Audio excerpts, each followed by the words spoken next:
Hello everybody, you are most welcome on my channel. आप लोगों का एक बार फिर से बहुत बहुत स्वागत है मेरे चैनल पर। तो फ्रेंड्स, जैसा कि आपको पता है कि हम कॉम्पिटिटिव एग्ज़ाम से रिलेटेड एक सीरीज़ चला रहे हैं जिसमें कि हम इम्पोर्टेंट ऑब्जेक्टिव क्वेश्चंस के बारे में डिस्कस करते हैं। लेकिन फ्रेंड्स, आज से मैं एक नया पार्ट स्टार्ट कर रहा हूँ जिसमें कि कॉम्पिटिटिव एग्ज़ाम से रिलेटेड लेक्चर्स को भी मैं इसमें लूँगा। तो लेक्चर्स में हर बार एक नए टॉपिक को लेकर के आएंगे जो कि आपके कॉम्पिटिटिव एग्ज़ाम से रिलेटेड है और जिनसे कि आपकी काफ़ी हेल्प हो सकती है।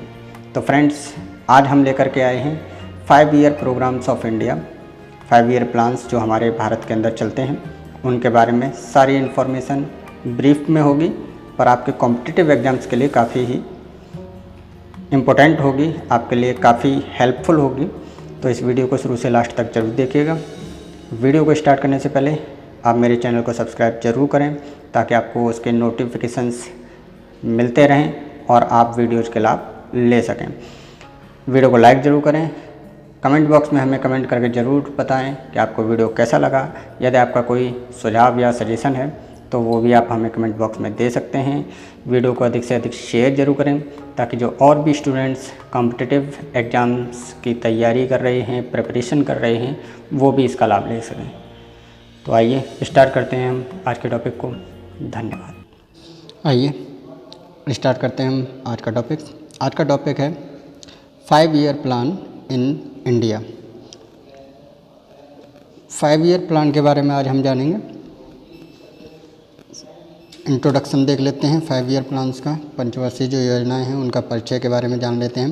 परिचय की अगर हम बात करें तो the 5 year plan in India is framed, executed and monitored by the planning commission of India which is headed by the prime minister.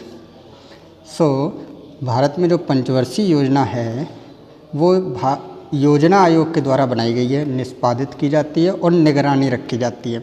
मतलब जो प्लानिंग कमीशन है, प्लानिंग कमीशन के द्वारा 5 ईयर प्लान्स को क्या करा जाता है, फ्रेम किया गया है, बनाया गया है, एक्सिक्यूट किया जाता है, निष्पादित किया जाता है, उसके अंदर काम किए जाते हैं एंड मॉनिटर्ड, यानी उसका हम एवेल्यूएशन जो करते हैं, मॉनिटर करते हैं, निगरानी जो करते हैं, वो प्लानिंग कमीशन के द्वारा उसकी निगरानी की जाती है।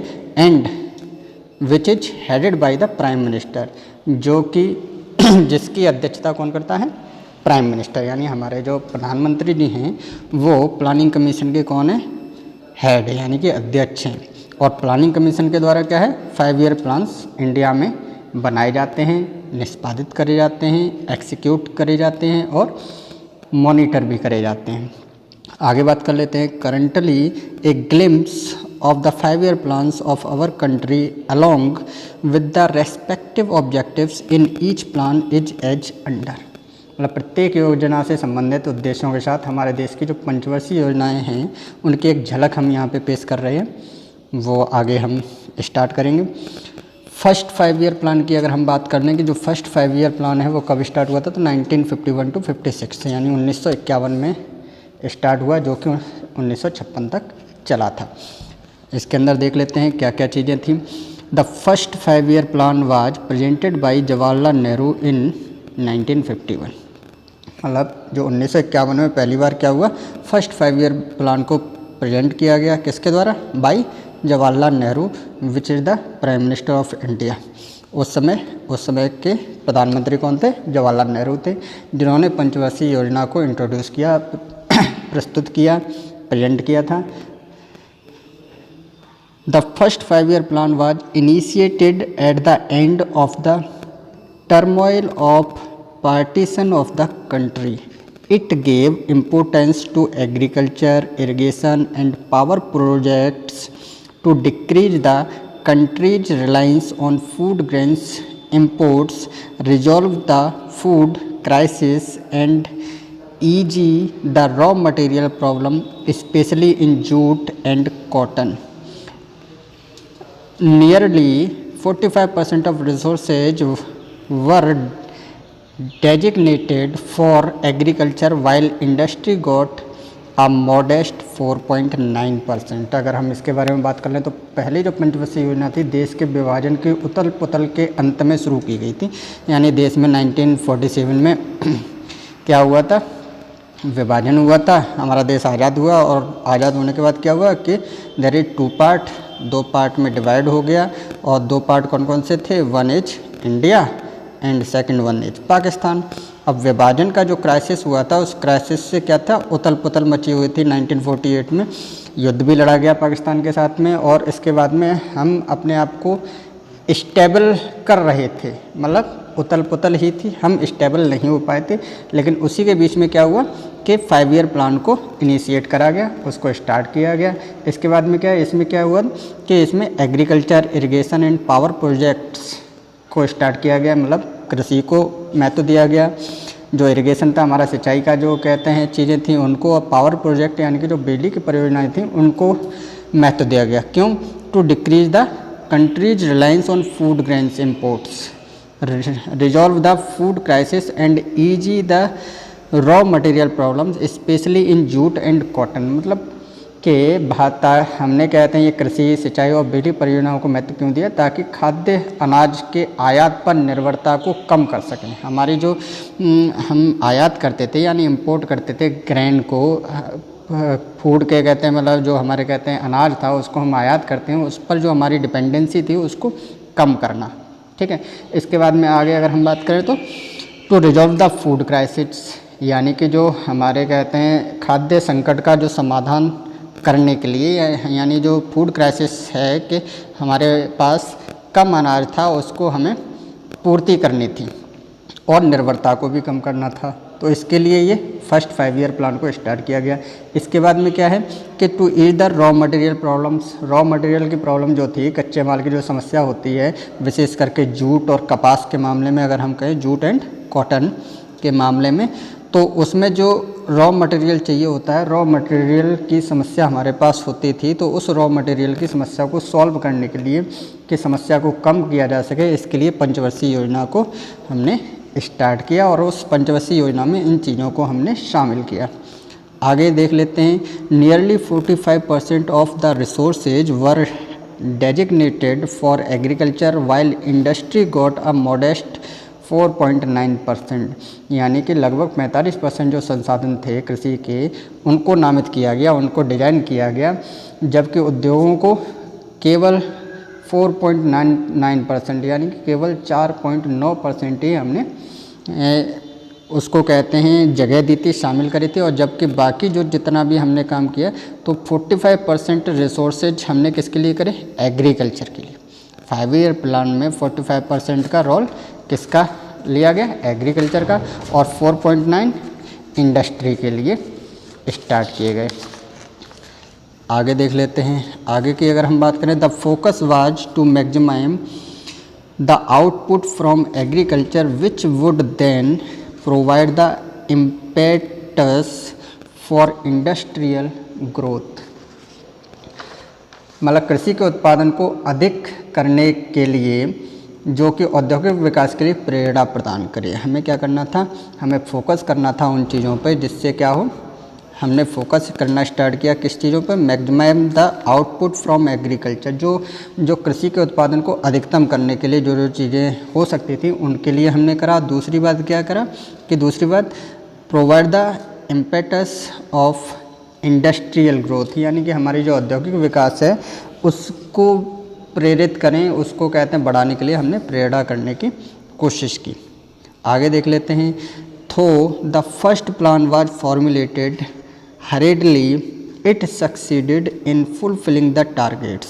Agriculture production increased dramatically. National income went up by 18%, per capita income by 11% and per capita consumption by 9%.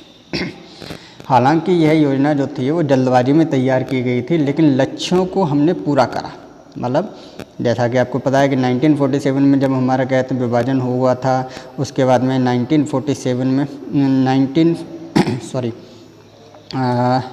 1948 में हमने पाकिस्तान के साथ युद्ध भी लड़ा। हम स्टेबल हो रहे थे, हम अपने आप को सुधारने की कोशिश कर रहे थे, हम अपने आप में मतलब एग्जीक्यूट कर रहे थे नई नई चीज़ों को, और उस बीच में उस उथल पुथल में हमने ये जो 5 ईयर प्लान था उसको स्टार्ट किया, 5 ईयर प्लान को। लेकिन उसके बावजूद भी क्या हुआ कि हम अपने जो टारगेट हमने बनाए थे उनको फुलफ़िल करा, काम हमने इतना किया कि हम उनको फुलफ़िल कर सकें, ठीक है। और कृषि के उत्पादन की अगर हम बात करें तो नाटकीय रूप से वृद्धि हुई, यानी कि ड्रामेटिकली रूप से कहते हैं हमारी जो नेशनल इनकम एग्रीकल्चर प्रोडक्शन था वो हमारा बढ़ा। और उसमें क्या हुआ कि national income went up by 18% per capita, यानी राष्ट्रीय आय में 18% प्रति व्यक्ति आय में, और 11% प्रति व्यक्ति उपभोग में 9% का कहते हैं हमारा हुआ। मतलब नेशनल आय कितनी बड़ी? 18%, ठीक है। हमारी राष्ट्रीय आय 18% का इंक्रीज हुआ। उसके बाद में पर कैपिटा इनकम 11% हो गई, मतलब प्रति व्यक्ति की जो आय थी वो कितनी हो गई? 11% हो गई। और पर कैपिटा कंजप्शन 9% हो गया, मतलब हमारा जो पर प्रति व्यक्ति जो कहता है उपभोग था वो 9% की वृद्धि हुई। टोटल मिलाकर के अगर हम देख लें तो यहाँ पे 18% एग्रीकल्चर के द्वारा हमारा नेशनल इनकम बढ़ा, ठीक है। इसको याद रख लेना फर्स्ट 5 ईयर प्लान में। इसके बाद में अगर हम बात करें तो 11% क्या था? 11% जो पर कैपिटा यानी प्रति व्यक्ति जो आय थी वो हमारी इंक्रीज हुई, वो हमने बढ़ाई। इसके बाद में क्या है कि कंजप्शन रेट जो था वो 9% हमारा बढ़ा पर कैपिटा, ठीक है। तो पर कैपिटा कहते हैं अगर कंजप्शन हमारा कहते हैं 9% हमने इंक्रीज करा, तो ये तो हमारी कहते हैं 5 ईयर प्लान की सफलताएं थी। और अगर हम टारगेट ग्रोथ रेट की बात करें तो हमारा फर्स्ट 5 ईयर प्लान का जो टारगेट था वो था 2.1% एनुअल ग्रोथ हमें करना था, यानी 2.1% की हमें प्रति वर्ष कहते हैं ग्रोथ करनी थी। और अचीव की अगर हम बात करें कि हमने अचीव कितना ग्रोथ रेट करा, तो अचीव हमारा हमने किया था 3.6% का हमने कहते हैं ग्रोथ रेट पाया। मतलब हमारा जो 5 ईयर प्लान था, फर्स्ट 5 ईयर प्लान वो क्या रहा? सक्सेसफुल, काफ़ी सक्सेसफुल रहा, जैसा कि हमने सोचा भी नहीं था। अब हम बात कर लेते हैं नेक्स्ट सेकंड 5 ईयर प्लान की। अब अगर हम बात करते हैं सेकंड 5 ईयर प्लान की, तो second 5 year plan was started in 1956 to 61, यानी सेकंड जो द्वितीय पंचवर्षीय योजना थी वो 1956 में स्टार्ट की गई और 1961 तक चली थी। इसके बारे में देख लेते हैं। The second 5 year plan was initiated in a climate of economic prosperity, industry gained in prominence, यानी हमने जो सेकंड 5 ईयर प्लान बनाया था उसमें हमने क्या करा? इकोनॉमिक जो प्रॉस्पेरिटी है यानी आर्थिक समृद्धि है उसके ज़्यादा कहते हैं हमने फोकस करा उसके ऊपर। और उसके लिए क्या करा कि हमने इंडस्ट्री के ऊपर ज़्यादा प्रोमिनेंस यानी ज़्यादा प्रमुखता दी हमने इंडस्ट्री को। सेकेंड 5 ईयर प्लान के अंतर्गत agriculture programmes were formulated to meet the raw material needs of industry besides covering the food needs of the increasing population. मतलब इकोनॉमिक प्रॉस्पेरिटी को हमने इसमें कहते हैं इनिशिएट किया गया था, आर्थिक समृद्धि के रूप में हमने कहते हैं दूसरी पंचवर्षीय योजना को शुरू करा था। और इंडस्ट्री को हमने ज़्यादा कहते हैं प्रोमिनेंस दिया, महत्व दिया। तो एग्रीकल्चर जो प्रोग्राम्स थे उनको भी हमने बढ़ाया ताकि क्या करें जो इंडस्ट्री है उसके जो रॉ मटेरियल की जो कहते हैं नीड्स हैं, यानी कच्चा सामग्री, कच्चा माल जो उनको चाहिए होता है, रॉ मटेरियल चाहिए होता है इंडस्ट्री को ग्रो करने के लिए, तो उसकी नीड्स को पूरी करने के लिए एग्रीकल्चर प्रोग्राम्स को भी फॉर्मुलेट किया गया, को बनाया गया। और दूसरा क्या कि एग्रीकल्चर प्रोग्राम्स इसलिए भी बनाया गया ताकि जो हमारी पॉपुलेशन है वो जो इंक्रीज होती जा रही है डे बाई डे, तो उसकी जो फूड नीड्स हैं यानी जो खाद्य आवश्यकताएं हैं उनको भी हम कवर कर सकें, उनको भी हम पूरा कर सकें। इसलिए एग्रीकल्चर प्रोग्राम्स भी चलाए गए, यानी इंडस्ट्री को हमने कहते हैं ज़्यादा प्रोमिनेंस दिया, प्रमुखता दी। और इंडस्ट्री को चलाने के लिए रॉ मटेरियल की जो नीड्स होती है उसके लिए हमने एग्रीकल्चर प्रोग्राम्स को भी स्टार्ट किया, फॉर्मुलेट किया। और फूड जो नीड्स है किसकी? पॉपुलेशन की, उसको भी कवर करने के लिए हमने एग्रीकल्चर प्रोग्राम्स को फॉर्मुलेट किया। आगे हम देख लेते हैं। The industrial policy of 1956 was socialistic in nature, यानी जो औद्योगिक नीति बनाई गई थी 1956 में वो कैसी थी? प्रकृति में नेचर में सोशलिस्टिक थी, यानी कि समाजवादी थी। समाज के प्रति जो समाजवादिता होती है वो उसके नेचर में था, औद्योगिक पॉलिसीज के नेचर में, ठीक है, जो कहते हैं आपकी इंडस्ट्रियल पॉलिसीज हैं उनके।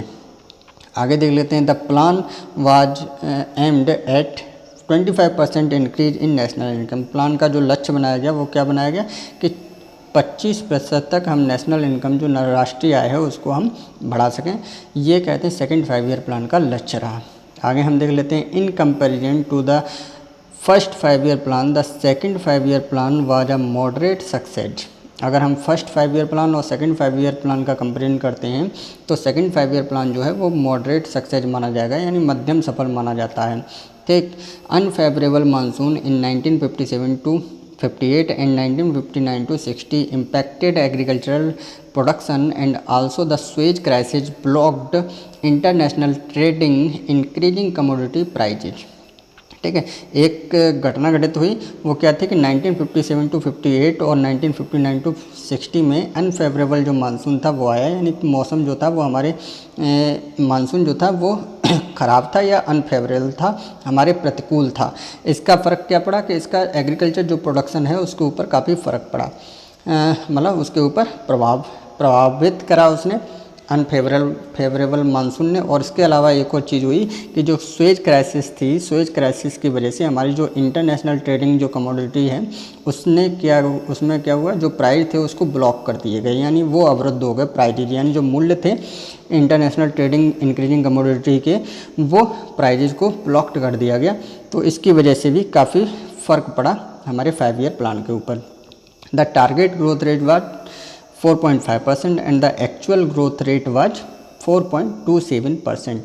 यानी टारगेट हमने क्या बनाया था 4.5% का कि हमें अचीव करना है इस 5 ईयर प्लान के अंतर्गत, और हमने अचीव कितना करा 4.27% का हमने टारगेट मतलब ग्रोथ रेट जो था वो पाया था। अब हम बात कर लेते हैं थर्ड 5 ईयर प्लान की। थर्ड 5 ईयर प्लान की अगर हम बात करें then that is started in 1961 to 66, यानी 1961 से 1966 के बीच में तृतीय पंचवर्षीय योजना जो थी वो स्टार्ट की गई थी। While formulating the third plan it was realised that agriculture production was the destabilising factor in economic growth. यानी जब थर्ड 5 ईयर प्लान को फॉर्मुलेट करा गया तो उस समय कहते हैं ये रियलाइज करा गया कि जो एग्रीकल्चर प्रोडक्शन है that is the destabilising factor, यानी कि ये एक अस्थिर कारक है। अस्थिर कारक है किसमें, एग्रीकल्चर प्रोडक्शन का, किस चीज़ में, इकोनॉमिक ग्रोथ में। यानी जो हमारा कहते हैं आर्थिक हम कहते हैं ग्रोथ कर रहे हैं, आर्थिक विकास जो कर रहे हैं उस आर्थिक विकास में एग्रीकल्चर प्रोडक्शन जो है वो क्या है, डिस्टेबलाइजिंग फैक्टर है। Hence the agriculture was given due importance. इस वजह से क्या किया गया कि इसलिए कृषि को उचित महत्व दिया गया थर्ड 5 ईयर प्लान के अंतर्गत। Also allotment for power sector was increased to 14.6% of the total disbursement. इसके अंदर क्या है कि एग्रीकल्चर प्रोडक्शन को, एग्रीकल्चर को भी कहते हैं इम्पोर्टेंस दी गई। इसके अलावा क्या था कि जो फंड होता है, जो कोई भी 5 ईयर प्लान बनाया जाता है तो उसको दिया जाता है, तो उसमें आवंटन होता है कि किस चीज़ को हम कितना आवंटन देंगे, तो उस आवंटन में एग्रीकल्चर को तो इम्पोर्टेंस दी ही गई। इसके साथ में क्या था, जो पावर सेक्टर था हमारा, जो बिजली का क्षेत्र था, उस बिजली के क्षेत्र को भी 14.6% का डिसबर्समेंट मिला, यानी आवंटन मिल गया उसको 14.6% तक का। तो बिजली के सेक्टर को भी काफ़ी इसमें कहते हैं अहम रोल दिया गया था थर्ड 5 ईयर प्लान के अंतर्गत। आगे देख लेते हैं। Emphasis was on becoming self reliant in agriculture and industry. मतलब ये है कि हमने थर्ड 5 ईयर प्लान के अंदर क्या हुआ कि आत्मनिर्भर बनने के लिए कि एग्रीकल्चर में और इंडस्ट्री में हम आत्मनिर्भर बन सकें, इसके ऊपर काफ़ी जोर दिया गया था। और the objective of import substitution was seen as sacrosanct in order to prevent monopolies and to promote economic developments in backward areas. Unfeasible manufacturing units were augmented with subsidies। ठीक है, तो कृषि के क्षेत्र में हमने एक तो आत्मनिर्भर बनने के लिए जोर दिया, उद्योग के क्षेत्र में आत्मनिर्भर बनने के लिए जोर दिया। इसके अलावा क्या था कि जो आयात प्रतिस्थापन था उसको एक पवित्र उद्देश्य के रूप में भी देखा हमने। ठीक है, जो इंपोर्ट हम करते थे उसको हमने क्या करा, सैक्रोसेंट के रूप में हमने देखा कि सैक्रोसेंट के रूप में हम इसका आयात करेंगे। इसके बाद में क्या है कि in order to prevent monopoly, यानी कि जो एकाधिकार होता है उस एकाधिकार को रोकने के लिए हमने क्या करा कि जो economic developments in backward area, जो बैकवर्ड एरिया थे, पिछड़े क्षेत्र थे, उनका कहते हैं आर्थिक विकास को बढ़ावा देने के लिए। इसके बाद अनफेसिबल मैन्युफैक्चरिंग, यानी कि जो अक्षम विनिर्माण इकाइयाँ थी उनको ग्रोथ करने के लिए, उनको कहते हैं बढ़ावा देने के लिए हमने क्या करा, सब्सिडीज स्टार्ट करें। तो ये सब्सिडीज कब स्टार्ट हुई, थर्ड 5 ईयर प्लान के अंतर्गत। इसके बाद में देख लेते हैं, the plan aimed to increase national income by 30% and agriculture production by 30%, यानी जो प्लान बनाया गया उस प्लान में लक्ष्य बनाया गया कि हम 30% तक नेशनल इनकम को क्या करेंगे, इंक्रीज करेंगे, और एग्रीकल्चर प्रोडक्शन को भी हम 30% तक इंक्रीज करेंगे, यानी उसमें वृद्धि लाने की कोशिश करेंगे। अब हम बात कर लेते हैं आगे, the wars with China in 1962 and Pakistan in 1965 as well as bad monsoon in almost all the years meant the actual prominence was way of the target. अब क्या हुआ कि 5 ईयर प्लान तो हमने बना लिया, 1961 में स्टार्ट किया हुआ था और 66 तक चला। हमने उसके ऊपर आवंटन भी कर दिया। हमने कहते हैं इकोनॉमिक ग्रोथ के लिए क्या करा कि एग्रीकल्चर के ऊपर हमने पूरा का पूरा फोकस कर दिया कि एग्रीकल्चर को ग्रोथ के लिए, और हमने जो कहते हैं पावर सेक्टर था उसके ऊपर भी हमने काफ़ी कहते हैं काम किया। नेशनल इकोनॉमी को 30% बढ़ाने के लिए हमने लक्ष्य बनाया, एग्रीकल्चर प्रोडक्शन को भी हमने बढ़ाने के लिए 30% बढ़ाने के लिए हमने लक्ष्य बनाया। लेकिन क्या हुआ कि 1962 में हमारा चाइना के साथ वार हुआ और पाकिस्तान के साथ 1965 में वार हुआ, ठीक है। मतलब युद्ध जो था 1962 में हमने चाइना के साथ लड़ा एक, और 1965 में हमने पाकिस्तान के साथ एक युद्ध लड़ा। इसके अलावा क्या चीज़ थी, एक और चीज़ थी कि bad monsoon in almost all the years, मतलब लगभग सभी सालों में क्या था कि जो मानसून था वो ख़राब रहा, ठीक है, अच्छा मानसून नहीं था, जिसकी वजह से क्या है कि मानसून अगर ख़राब होगा तो हमारा जो एग्रीकल्चर प्रोडक्शन है वो ऑटोमेटिकली प्रभावित रहेगा, ठीक है। तो इसकी वजह से क्या हुआ कि हमने जो लक्ष्य बनाया था, टारगेट बनाया था, वो लक्ष्य हमने प्राप्त नहीं कर पाया, ठीक है। किसकी वजह से कि 1962 में एक तो चाइना से वार हुआ, 1965 में हमारा कहते हैं पाकिस्तान से कहते हैं युद्ध हुआ, और बैड मानसून था। ये 3 हमारे कहते हैं फैक्टर रहे जिनकी वजह से जो हमारा कहते हैं थर्ड 5 ईयर प्लान था वो सक्सेसफुल नहीं हो पाया, और जो हमने कहते हैं अपना लक्ष्य बनाया था, यानी गोल बनाया था, टारगेट बनाया था, वो टारगेट हमने अचीव नहीं कर पाया। तो ये रीजन रही थर्ड 5 ईयर प्लान के, और हमारा थर्ड 5 ईयर प्लान था वो क्या हुआ, वो फेल हो गया, ठीक है। The target growth rate was 5.6% but the actual growth rate was 2.4%। अब हम अगर टारगेट ग्रोथ रेट की बात कर लें तो थर्ड 5 ईयर प्लान में हमने टारगेट बनाया था 5.6% ग्रोथ रेट का, लेकिन हमने अचीव कितना कर पाया, 2.4% के ही ग्रोथ रेट जो थी वो हमने पा पाई, ठीक है। तो ऑब्वियसली ऐसी बात है कि अगर हम कोई भी युद्ध लड़ते हैं तो उस युद्ध में क्या होता है कि हमारा जो इकोनॉमिकली हम उसमें कमज़ोर हो जाते हैं, वीक हो जाते हैं, ठीक है। हमारे जो इंडियन इकोनॉमी थी वो वीक हो गई कॉज ऑफ द वार, ठीक है। युद्ध की वजह से हमने युद्ध के ऊपर ज़्यादा फोकस कर दिया और हमने प्लान के ऊपर, प्रोग्राम के ऊपर फोकस नहीं कर पाया, ठीक है। अब हमारा जो थर्ड 5 ईयर प्लान था वो तो हो गया फेल, ठीक है। अब फेल हो गया तो उसके बाद में क्या करा कि एनुअल प्लान से स्टार्ट हुए 1966 अप टू 1969। देख लेते हैं ज़रा। Due to failure of third 5 year plan, government of India did not implemented fourth 5 year plan but implemented 3 annual plans by replacing 5 year plans, ठीक है।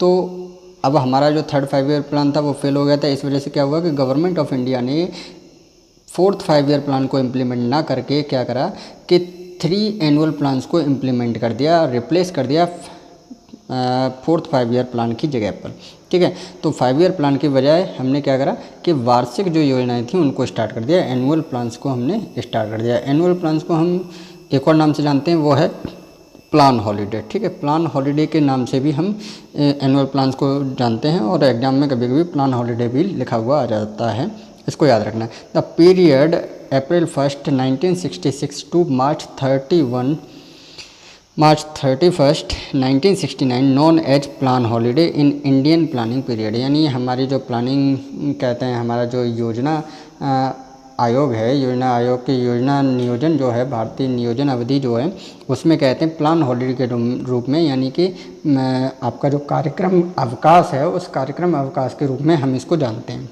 ठीक है, तो ये 3 ईयर प्लान थे, 3 एनुअल प्लान्स थे। तो इसमें 3 थे 1966 से लेकर के 67 तक फर्स्ट एनुअल प्लान था, फिर 1967 से लेकर के 68 तक सेकंड एनुअल प्लान था, और 1968 से लेकर के 69 तक हमारा थर्ड एनुअल प्लान था। तो ये 3 एनुअल प्लान्स यहाँ पे चलाए गए थे। ऑब्जेक्टिव को हम देख लेते हैं। The main objective of annual plans are, number 1 is to remove the strains in the economy arising from many unforeseen events during the third plan.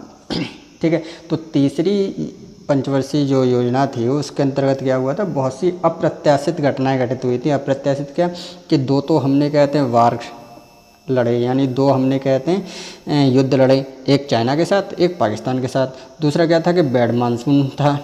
ठीक है, तो बैड मानसून की वजह से हमारा कहते हैं काफ़ी लॉस हुआ।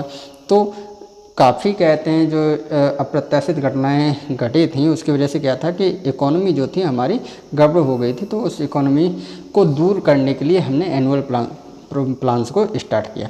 तो फर्स्ट तो ये हो गया। सेकंड की अगर हम बात करें, to secure a feasible growth rate without generating inflationary pressure in the economy, यानी हमारी जो मुद्रास्फीति थी उसके दबाव को बिना पैदा किए, उसका बिना दबाव बनाए हमें क्या करना था, हमें अपनी जो अर्थव्यवस्था थी उसमें सुधार करना था, उसको सुरक्षित करना था, उसको सेफ करना था, सिक्योर करना था। ठीक है, तो हमें क्या करना था, अपनी इकोनॉमी को सिक्योर करना था बिना जो कहते हैं इन्फ्लेशनरी प्रेशर जो है उसको बढ़ाए हुए, बिना जनरेट करे हुए। ठीक है, तो सेकंड तो ये हो गया। थर्ड की अगर हम बात करें, to have fuller utilisation of the infrastructure already created during previous plan periods, यानी हमने थर्ड 5 ईयर प्लान के दौरान जो कहते हैं इंफ्रास्ट्रक्चर ऑलरेडी हमने क्रिएट करा हुआ था, बनाया हुआ था जो इंफ्रास्ट्रक्चर, उस इंफ्रास्ट्रक्चर को, यानी जो ढांचा हमने बनाया होता, बुनियादी ढांचा, उसको हम फुली यूटिलाइज कर सकें, यानी हम उसका यूज कर सकें, पूरे तरीके से उपयोग कर सकें। इसलिए भी एनुअल प्रोग्राम्स को हमने स्टार्ट किया। तो ये 3 हमारे कहते हैं ऑब्जेक्ट हो गए जिनकी वजह से हमने एनुअल प्रोग्राम्स को स्टार्ट किया था। Annual plans given more importance to irrigation and agriculture sector and to control inflation increasing agricultural production, यानी वार्षिक योजनाओं ने क्या करा, क्या किया गया कि जो इरिगेशन था उसको और एग्रीकल्चर सेक्टर को ज़्यादा इम्पोर्टेंस दी गई। क्यों? ताकि जो मुद्रास्फीति है, इन्फ्लेशन जो इंक्रीजिंग है, उसको कंट्रोल करा जा सके एग्रीकल्चर प्रोडक्शन के माध्यम से, यानी कृषि उत्पादन को बढ़ाने वाली जो मुद्रास्फीति है उसको नियंत्रित हम कर सकें। ठीक है, तो वार्षिक योजनाओं में किस पे जोर दिया गया था, इरिगेशन के ऊपर और एग्रीकल्चर सेक्टर के ऊपर। तो फ्रेंड्स, वीडियो काफ़ी लंबा हो गया है, इस वजह से आज का वीडियो को हम आज यहीं पे समाप्त करते हैं। नेक्स्ट वीडियो में हम पार्ट 2 में नेक्स्ट जो 5 ईयर प्लान्स हैं उनके बारे में डिस्कस करेंगे, उनके बारे में बात करेंगे। वीडियो आपको कैसा लगा हमें कमेंट बॉक्स में कमेंट करके अवश्य बताएं। यदि आपका कोई सुझाव या सजेशन है तो वो हमें आप कमेंट बॉक्स में दे सकते हैं। आप वीडियो को लाइक ज़रूर करें, और यदि अभी तक आपने मेरे चैनल को सब्सक्राइब नहीं किया है तो चैनल को सब्सक्राइब ज़रूर कर लें, ताकि आपको जो नोटिफिकेशंस हैं वो मिल सकें, जिससे कि आप वीडियोज़ के लाभ ले सकें। वीडियो को अधिक से अधिक शेयर ज़रूर करें, ताकि जो और भी स्टूडेंट्स हैं वो जो कॉम्पिटिटिव एग्ज़ाम्स की प्रिपरेशन कर रहे हैं वो उन वीडियोज़ का लाभ ले सकें। तो मिलते हैं नेक्स्ट पार्ट में, तब तक के लिए नमस्कार।